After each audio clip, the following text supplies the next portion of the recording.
Welcome, learners, in this second session of MMPC 13 Business Laws. In continuation of previous session, in which we were exploring the unit third of block second, that is the Partnership Act, we were talking about something. What would be the effects of non-registration of the deed? Well, the part of a partnership deed, in fact. Well, the partners of a firm cannot sue in the event if their partnership deed is not registered. So they cannot sue each other or the firm for enforcing any rights arising from a contract or conferred by the Partnership Act. Well, the firm cannot institute a suit against a third party as well. Thus, a firm cannot sue but can be sued. So that is the interesting aspect. So they cannot sue, but they can be sued. So the third party can sue the firm as well as any of the partner. So although even without registration, in the scenario of non-registration itself, there are certain suits that are permissible.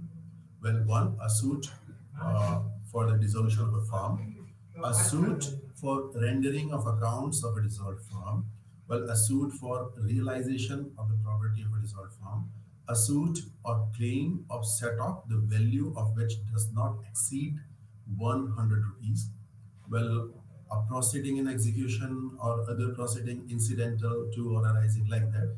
Similarly, there are a couple of provisions that allow some sort of suits that can be executed. Well, still there are some exceptions. Non-registration of firm does not, however, affect the following rights. One, the right of third party to sue the firm, as I mentioned in the previous slides. The right of parties to sue for the dissolution of the firm or for the settlement of the accounts of a dissolved firm or for realization of property of a dissolved firm. Well, the power of an official assignee, receiver of the court, to release the property of the insolvent partner and to bring an action. Well, right to sue again. Well, there is one important component in any firm, that is what is partners. So, as I mentioned, what is the partner, what is partnership, and what is the firm? So, between the partners, there may be some sort of relationship between one another, between each and other side. So, the deed of registration drawn and agreed by the partner governs the requisite relationship among the partner. Well, in the event where there is no specific mention of mandatory relationship, Section 9 to 17 are applicable. Well, these cover the general duties of a partner, the duty to indemnity for loss caused by fraud, the conduct of business, mutual rights and liabilities, well, property of firm, profits, etc. Everything is covered under Section 9 to 17. Well, as far as the rights of partners, the rights of partners are divided into two categories. One under normal course, another one is in the exceptional situations. So under normal course, the partners have the rights like right to participate in the conduct of business. Well, it is defined in section 12A, 12C, 12D. So likewise, 12 to 415 different provisions are there. Well, right to be consulted, right to access to books, right to legal heirs, representatives, their duty, authorized agents is expressed in the subsection C, subsection E of section 12. Right to share profits, interest on advances, interest on capital, right to be indemnified, right to use partnership property, that is defined under section 15. Well, in case of, as I mentioned, the rights are of two categories. One, rights in the normal course, another one is in the exceptional condition or special circumstances. Well, the rights under special circumstances are categorized into right in emergency, that is defined under section 21. Well, under emergency, a partner has power to act in an emergency for protecting the firm from loss. So here the interesting or important aspect is the action should be taken to protect the firm from losses. So there may be some instances when the partners are not available, all the partners are not available, and a decision has to be taken in the best possible way.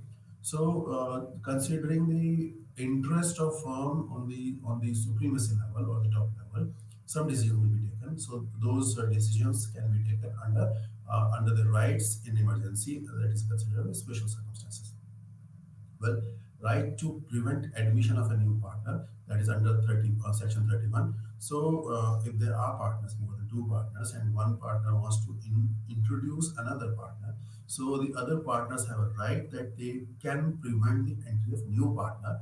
So without the consent of all the partners, a new partner cannot enter in a firm. Well, right to retire, a partner may retire with the consent of all the partners, that is the simple provision, well, in accordance with an expressed agreement by the partner or by giving notice where the partnership is at will. And this is defined under section 32, subsection 1, subsection C. Well, right to continue as a partner. Every partner has a right to continue the partnership and not to expelled from the firm by any authority, any majority of the partner. So it is defined or supported in the subsection 1 of section 33. So here we can see, suppose there is a majority of partner, they want one or a couple of other member to expel from the partnership or firm. So that is not allowed. So they have the right to continue as a partner. So now there may be some partner who is leaving the firm. So they have certain rights also, and these are defined in section 36. So they may carry on a business competing with that of the firm, and he may advertise such a business, but subject to contract to the contrary, he may not use the firm's name, original firm's name, because it may be possible that the firm has acquired a good reputation, firm has acquired customer acceptance, and now using the name of the same name may give him extra advantage, extra miles advantage in comparison to the other freshers.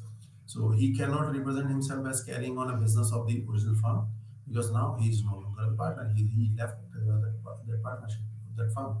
Well, solicit the customs of persons who were dealing with the firm before he ceased to be partner. Well, a right to share subsequent profits, it is defined in section 37. Well, now we have discussed about, explored about the rights of the partners. Now, not only rights, the important aspect is duties also. So, a partner have two types of duties.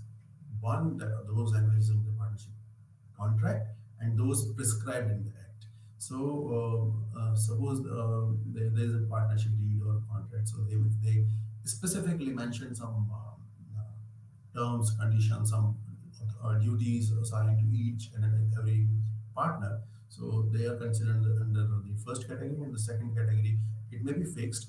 And in second category, there are certain inherent duties that are prescribed under the Partnership Act. So the duties may be expressed or implied by course of dealing, but these duties should not violate the Act or a general principle of the Contract Act. Well, duties prescribed in the Act as far as it's concerned. So the section 9, 9 suggests for duty of good faith. Partners are bound to carry on the business of the firm to the greatest common advantage, to be just and faithful to each other, and to render true accounts and full information of all things affecting the firm to any partner or his legal representative as well. While duty to be just and faithful is a mutual duty in which the foundation of partnership stands. While duty to indemnity for loss caused by fraud, section 10, well, every partner is bound to indemnify firm for any loss caused to it by his fraud in the conduct of the business of the firm. Well, duty of due diligence. Well, it is subsection B, section 12, and subsection A of section 13.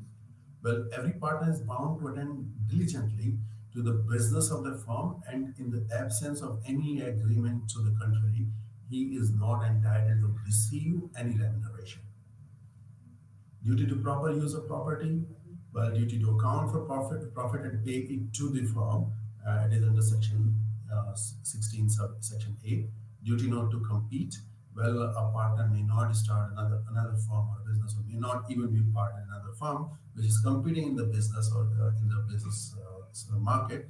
of the firm in which he is also a partner earlier, or even right now. So, considering the scenario, a person is a partner in two different firms, and both are doing a competing business. So that is not ideally it is not a duty to compete in that same sense.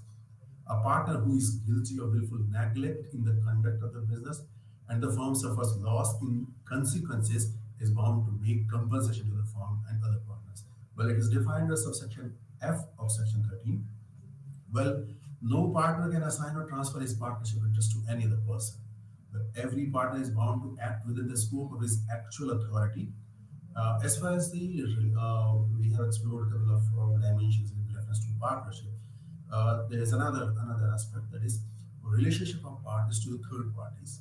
Well, partners act as an agent of the firm. So definitely every partner which is done to carry on in usual way the business of the kind carried on by firm bind the firm and his partners unless the partners who are acting has no authority to act for the firm in that matter. The person with whom he is dealing knows that he has no authority or does not know or believe him to be a partner. Well, as far as the authority of a partner is concerned, there may be expressed authority and there may be implied authority. Well, expressed authority is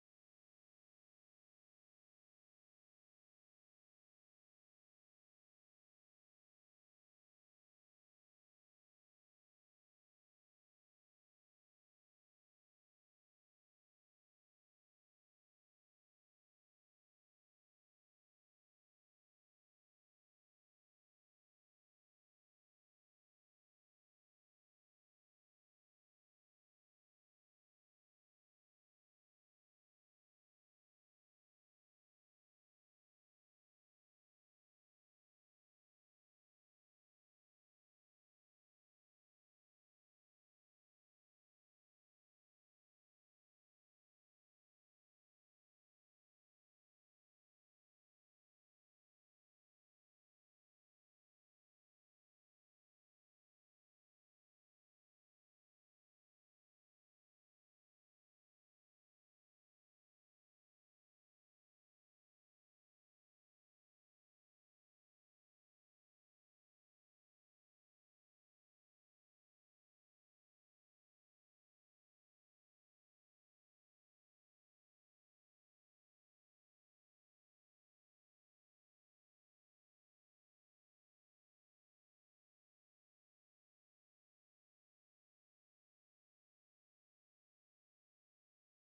अंदाजा नहीं लगेगा, मुझे अंदाजा नहीं लगेगा।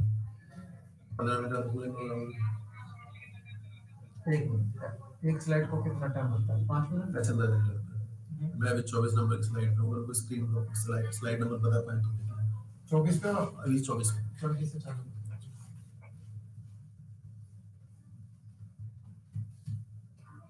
या फिर 20 से हाँ, मैंने 20 से चालू करा। हाँ हाँ, दो स्लाइड, दूसरी स्लाइड, मैं दूसरी स्लाइड पे हूँ, तो फिर तो दूसरी यानी कि 22।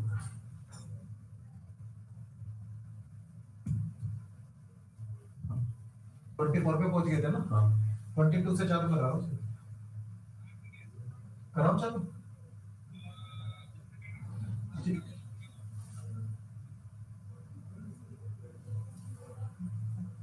So let's explore another aspects also. हाँ sir. In partnership firms, there are variety of concepts that are associated with for the continuation of firm. Depending upon the situation, there may be a scenario when a partner may join. There may be a scenario when partner may retire. There may be a scenario when partner had to be expelled, and there may be a scenario of death or insolvency. So each and every aspect is meticulously explained or clarified. If it is not mentioned in the contract, so the source or inspiration or spirit should be taken from the contract act. Well, as far as the dissolution of the firm is concerned, well, it can be dissolved as per the provision of Section 39. And there are two terms. We need to make a distinction between the two terms. One is dissolution of partnership, and another one is dissolution of firm. So if it is dissolution of partnership, so it may be some members may exit or sort of thing. But if it is dissolution of firm, so it is totally going back to the zero level sort of thing. So we can say so.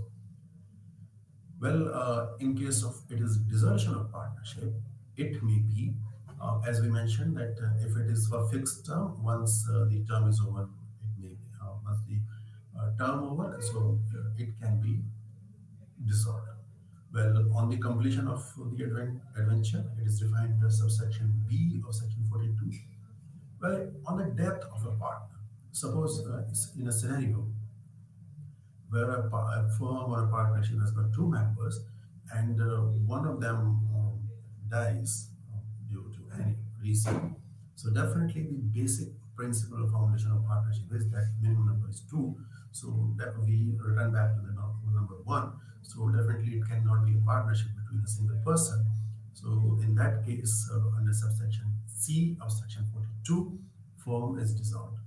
Well, on the insolvency of the partner, it is defined under section 42, subsection D. Well, on the retirement of partner, it is defined under subsection E of section 42 of the Act. Well, in all the cases, the remaining partners may continue the firm in pursuance of an agreement to that effect. If they do not continue, then the dissolution of the firm takes place automatically. So, as I mentioned in the previous slide, there are two concepts. One is dissolution of partnership, another one is dissolution of firm. So, there is a distinction. So, if a partnership is dissolved, the firm still may continue subject to the other conditions like they are minimum number of partners. But in case in the event of dissolution of a partnership, the partners doesn't want to continue that firm, so it is an automatically dissolution of a firm as well. Well, dissolution of a firm may be through specific procedures, like it may be by the order of court that is defined in Section 44. Well, at the same time, it may be without the order of court, and that is altogether defined in Section 42, 42, 43. Well, if we say so without the order of court, it may be by mutual agreement, it may be a compulsory dissolution as defined in Section 41, or happening on certain events that are defined in section 42, and even by notice that is defined as section 43. Well, as far as the court order is concerned, uh, if there is insanity in the Firms Act, there is a misconduct, well, there is a permanent incapacity, and then there is a persistent breach of agreement, and then there are transfer of interest, continuous loss, and just and equitable grounds. So all these forms the basic foundation for a dissolution of firm, either by court order or without the court order. Well, each and every one is further explained and expressed in the text. You can follow.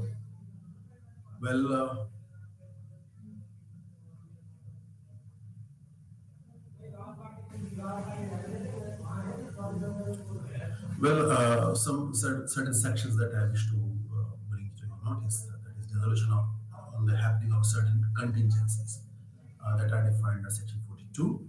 Subject to contract between the partners, a firm can be dissolved on the happening of any of the certain conditions, like where a firm is constituted for a fixed term on the expiry of that term, that is one option. Where the firm is constituted to carry out one or more adventure or undertaking, then by completion thereof, by the death of a partner and by adjudication of a partner as an insolvent. Dissolution by notice of partnership at will, that is defined as section 43. Where the partnership is at will, the firm may be dissolved by any partner, giving notice in writing to all the other partners of his intention to dissolve the firm. The firm is dissolved as from the date mentioned in the notice as the date of dissolution, or if no date is mentioned, as from the date of communication to the notice. Well, dissolution of the firm through court is also expressed very well in the graphic that we share. Well, in a scenario like our partner becomes of unsound mind, so that can be done. Partner incapacity of a partner, well, misconduct of a partner affecting the business. So because most of the business requires a goodwill value. In case there are two partners or more than two partners, out of which one is doing misconduct, his conduct and behavior is not good in the society, he carries bad name with him. So with that, definitely it's going to affect the goodwill of the business. So suppose, for example, if there are four members in a firm, or even three members in a firm, and out of those three members, three is a quite safe number. So in the three member, two are good, they are doing perfectly well. They are, you can say, they are having good conduct in the society, good face value, good goodwill over there in the society. And the third one, who became notorious, and he doesn't carry good value, good figure, good conduct in the society. So, by his being his capacity as a partner in that firm, is incurring losses or affecting the business of the firm. Where out of three, two are having good features, good goodwill in the society. So that carries the weight of the and the category of misconduct of a partner affecting the business. So that can also be resolved from through the court. Well, persistent disregard of partnership agreement by a partner. Well, transfer of interest or share by a partner, business working at loss, or and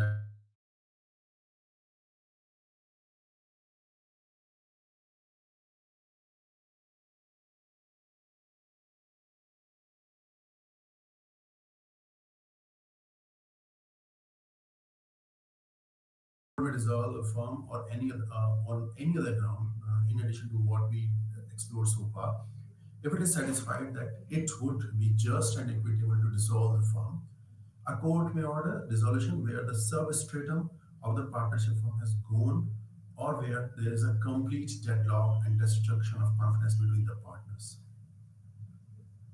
Well, now firm is dissolved, so there must be some effects. There must be some rights, there must be some procedures for the distribution of assets, properties, profits, as well as sharing of liabilities also.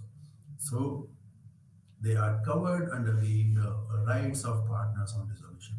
Well, right of partners to have business wound up after dissolution, that is defined as Section 46. On the dissolution of a firm, every partner or his representative is entitled, as against all the other partners or their representative, to have property of the firm and to have the surplus distributed among the partners or their representatives according to their rights. This lien can be enforced by injunction forbidding unfair distribution, that is defined under Section 46.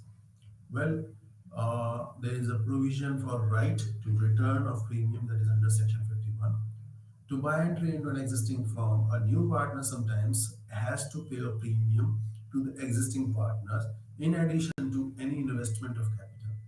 On dissolution, he is entitled to demand the return of a proportion of the premium if the partnership was for a fixed term and was dissolved before the expiry of that term, unless dissolution was caused by agreement, misconduct of the party seeking return of the premium, and death of the partner. So this was a scenario, as I mentioned in a couple of slides back, when there is a new entry of a new partner member in the firm. So, based on the current status of the firm in terms of financial capabilities or positions of business market, goodwill, everything like that. So, a new incoming partner is supposed to pay some sort of premium on account of the hardship, hard work, efforts that are put up by the previous members in the firm to bring it to that level, and and new incoming member is ready to pay that premium. So he is entitled to get that back under Section 51, but subject to the provisions as mentioned from point 1 to point 3 of the Section 51. Well, there are certain rights where partnership contract is rescinded for fraud or misrepresentation. That is defined as Section 52. Well, where a contract cheating partnership is rescinded on the ground of fraud or misrepresentation of any of the parties thereto, the party entitled to rescind is without prejudice to any other right entitled a to a lien on or right of retention of the surplus of the assets of the firm remaining after the debts of the firm have been paid for any sum paid by him for the purchase of a share in the firm and for any capital contributed by him. Well, in addition to this, to rank as a creditor of a firm in respect to any payment made by him towards the debts of the firm, and finally, to be indemnified by the partners or partners guilty of fraud or misrepresentation against all the debts of the firm. Well, there may be certain rights to restrain from the use of firm name or firm property, that is defined in Section 53. Well, in the event of dissolution, if partners wish to dissolve the firm completely, they don't want to continue the name of the business further, or it may be scenario that some partners wish to leave and other partners wish to continue the business with the firm's name.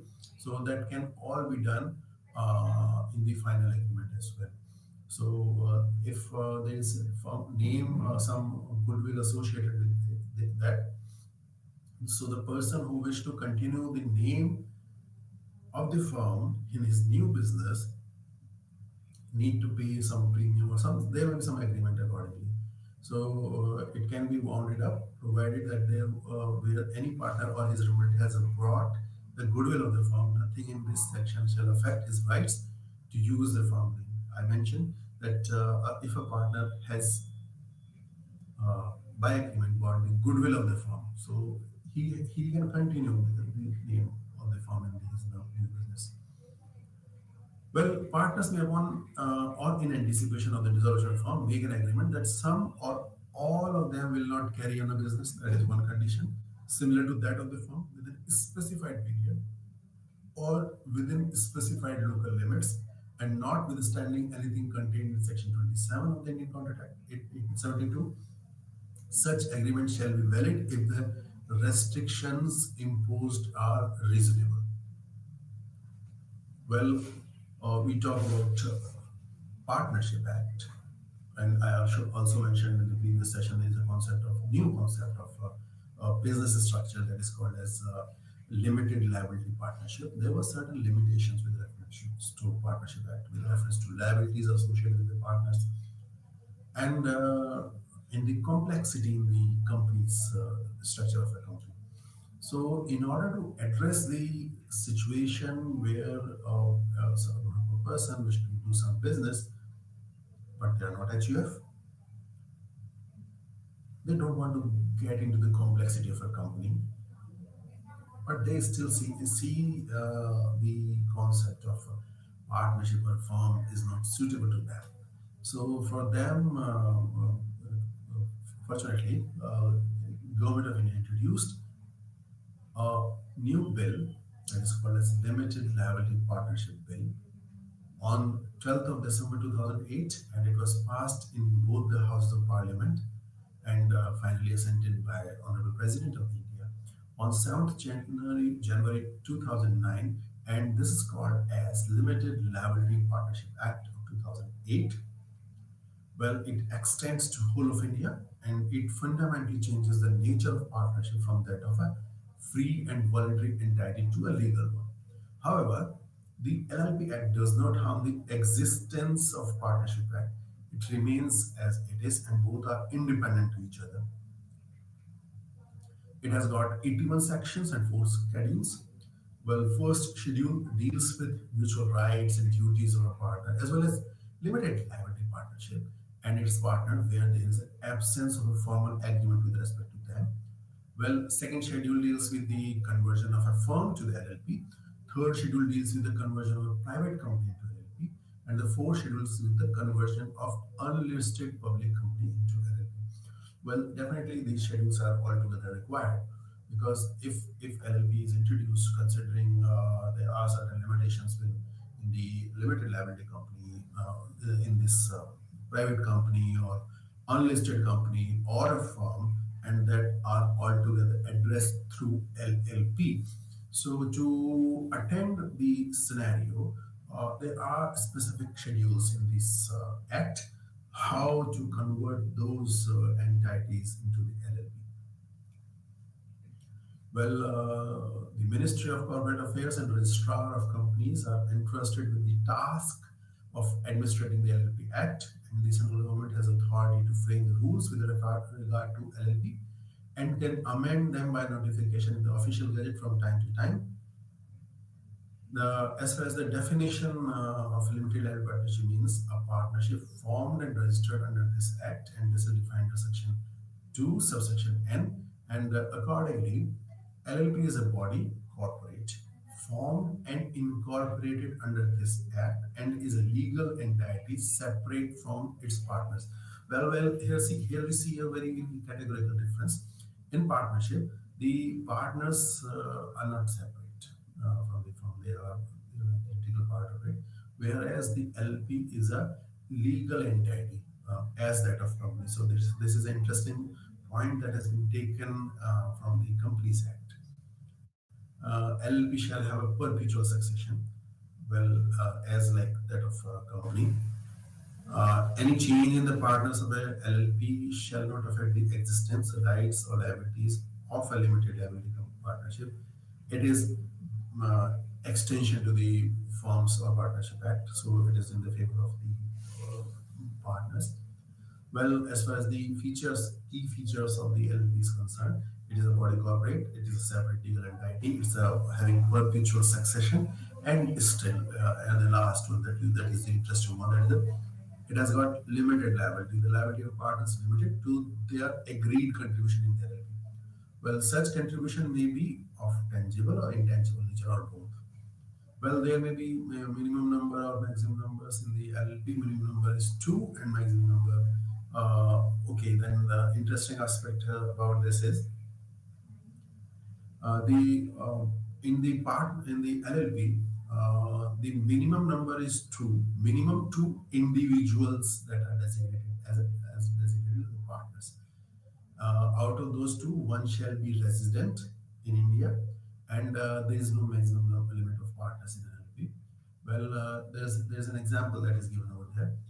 Uh, in those two individuals, minimum those or maximum individuals for the partners in a LLP, two should be individuals. That is the important key point. There is a situation. Suppose there is a corporate, like there are two firms, as the example is there, SI Limited, MIS Limited, YI Private Limited. So they agrees to form a LLP. So that is not a applicable form, because all the three are corporate body. So to make it viable, legally viable under the act, they should add two individual members as partner apart from the body corporates. So out of those two, one may be the resident one, Indian one, and another one may be the outside Indian. So they call as designated partners. So the structure, ideally the structure should be three body corporates and two individual members to constitute the LLP, and the two individuals need to be treated as designated partners. So ideally, minimum two designated partners should be there in LLP.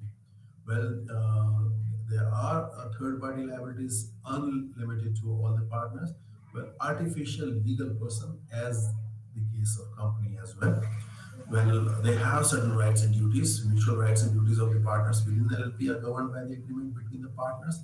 In the absence of any such agreement, the mutual rights and duties shall be governed by the provisions of the LLP Act 2008, as in the case of Partnership Act.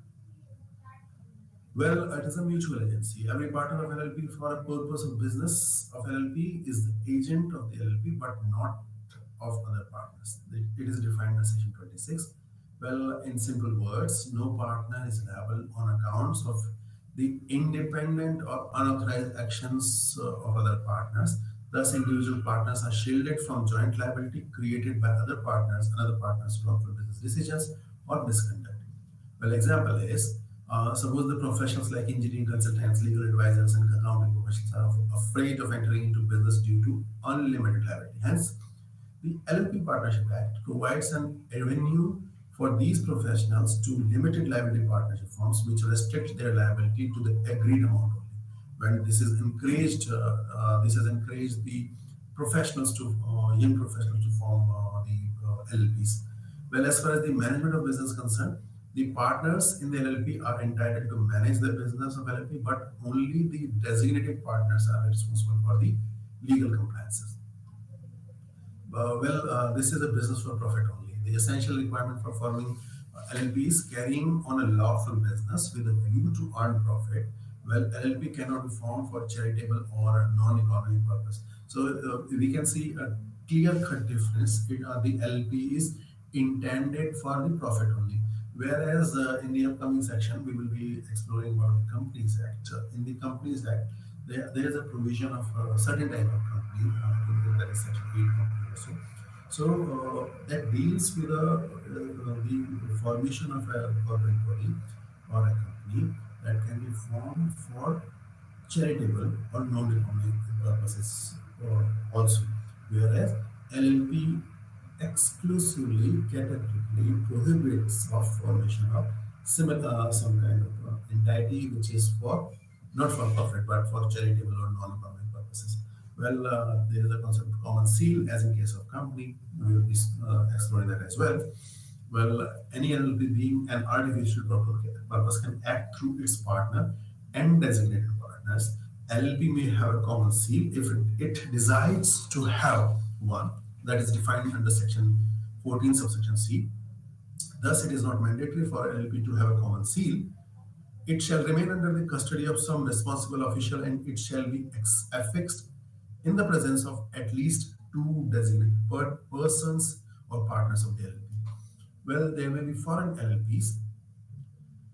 Well, they can become a partner in the Indian LLP that is defined in section 2, subsection 1 of 1M defines foreign LLP as a limited liability partnership formed, incorporated or registered outside India, which established as place of business within India.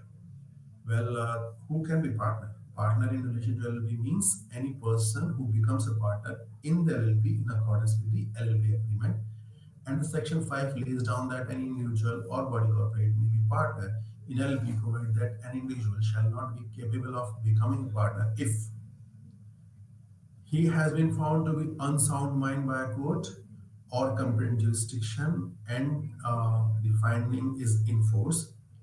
And second, he is an undischarged insolvent, or he has applied for adjudicated as an insolvent and his application is pending.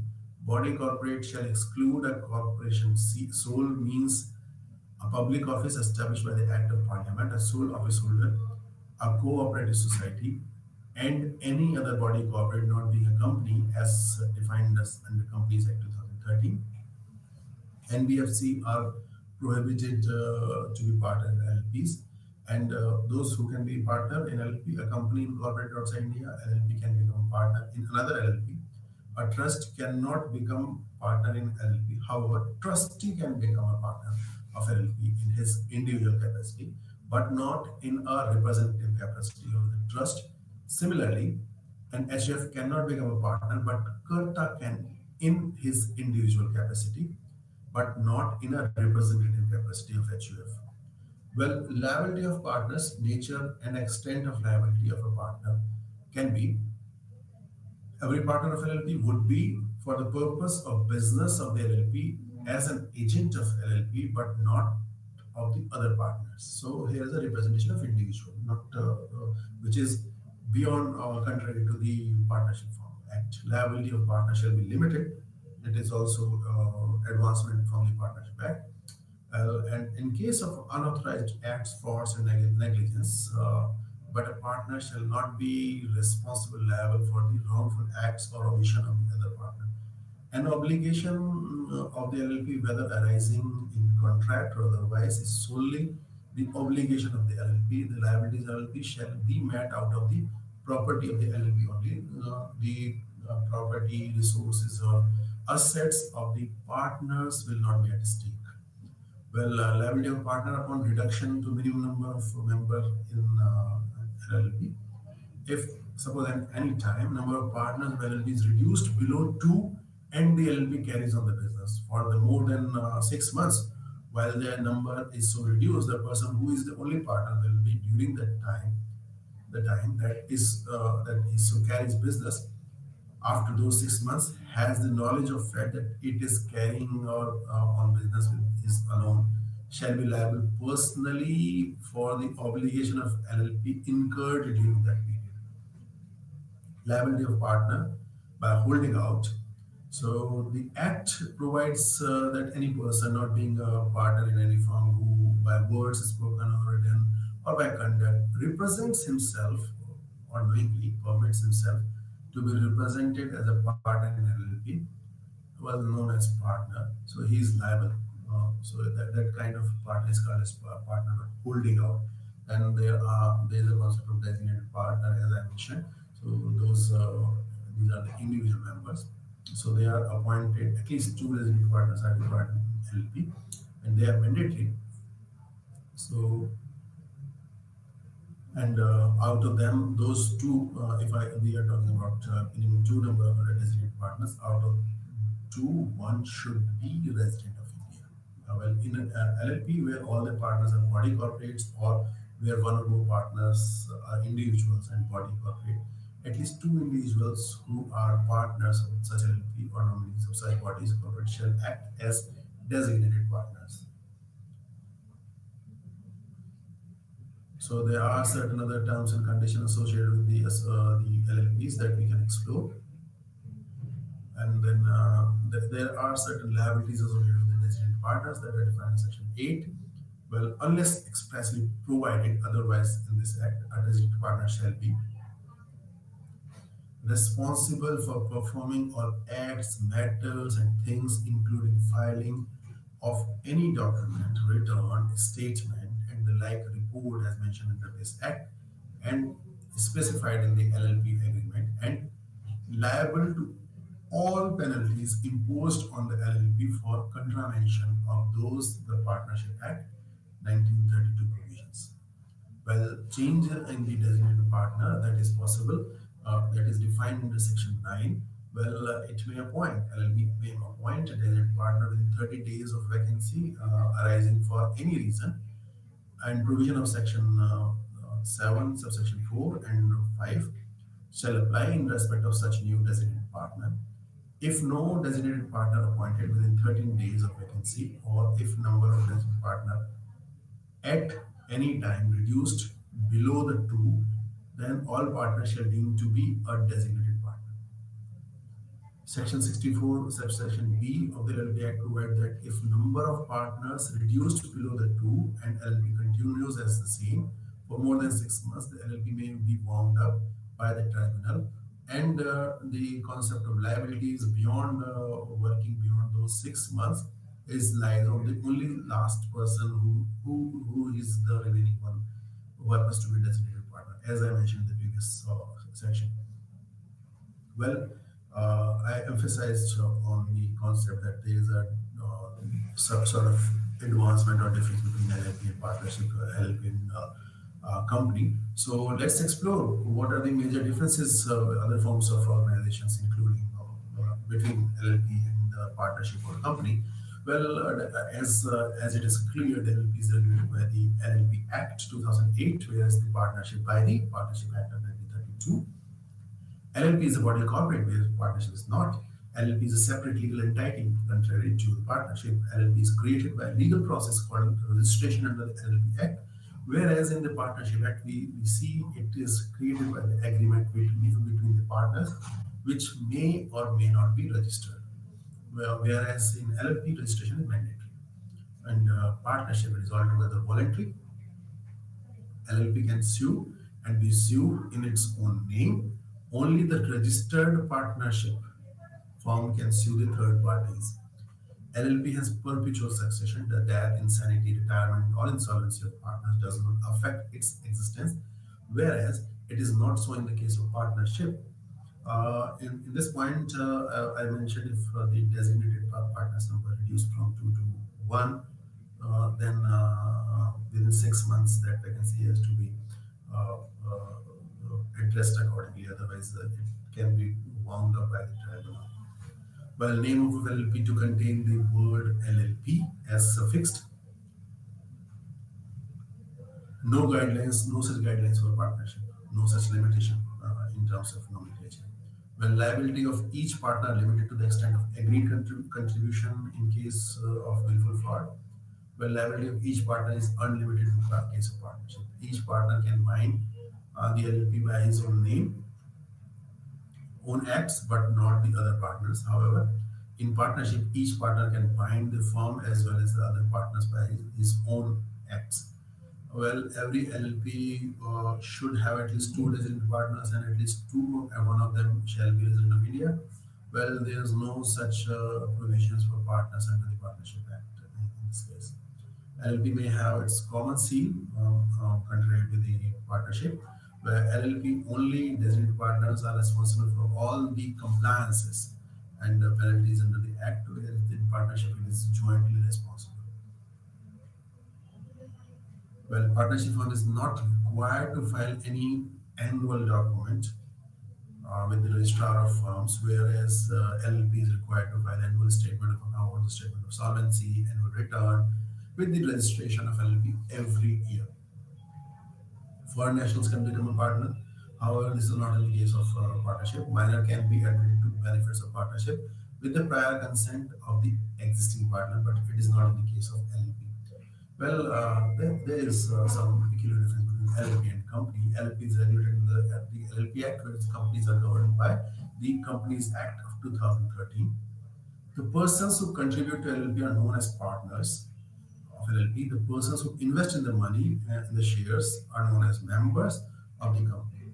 The internal governance structure of LLP is governed by contract agreement between the partners, while the internal governance structure of a company is regulated by statutes, that is as defined in the Companies Act 2013.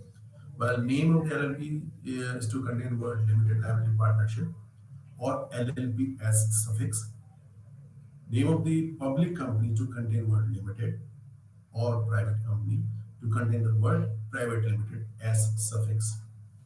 Minimum two members, maximum no such limit on the members in the LLP Act. The members of LLP can be individual or corporate, as I give you an example.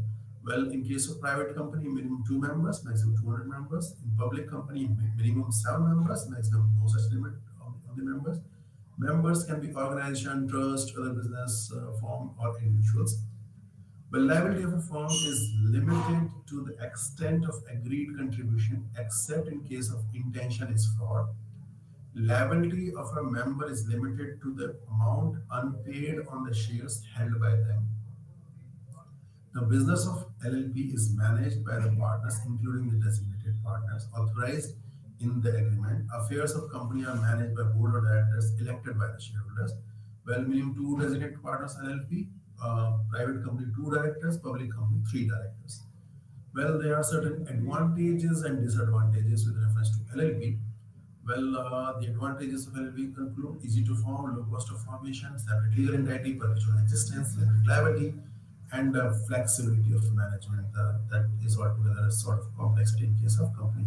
Although that too very flexible in case of partnership also. Then there are certain disadvantages also. The documents filed through the Ministry of Corporate Affairs portal are public document. Now any person can access them by paying a nominal fee. Well, LLP cannot borrow funds from public. It can either borrow debts from financial institution or buy a loan from partners. Any act of the partner would, without the knowledge of other partner, may bind the LLP, while no separate management, separation of management from the owner. Well, there is a complex process of incorporation of LLP.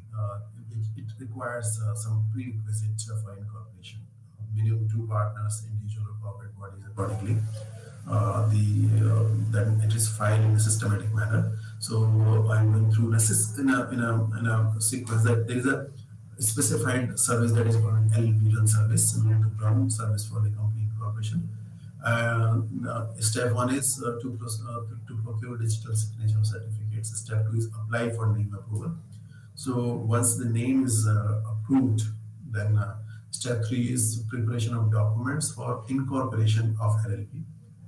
Step four is fill up information in the form of fill IP, then certificate of incorporation, and sixth step is apply for PAN and TAN in the name of LLP, and finally is preparation of LLP. By this, following the entire process in the stepwise, step 1 to 7 systematic manner, when LLP is formed. So these steps are in detail explained and expressed. In the case of final filing, it should be filed within a limit of 13 days from incorporation. Delay leads to penalty. And there are other provisions also. Only LLP agreement is reviewed and agreed upon by the partners. It will be executed by payment of stamp duty as applicable in the state where the registration office of LLP is situated. Then, with signature by partners and attestation by the witnesses, the agreement will be executed. So with this, we are going to conclude up to unit number 3. In coming session, we will be exploring unit number 4, Companies Act, which is altogether a very interesting aspect. I hope you enjoyed this session. With this,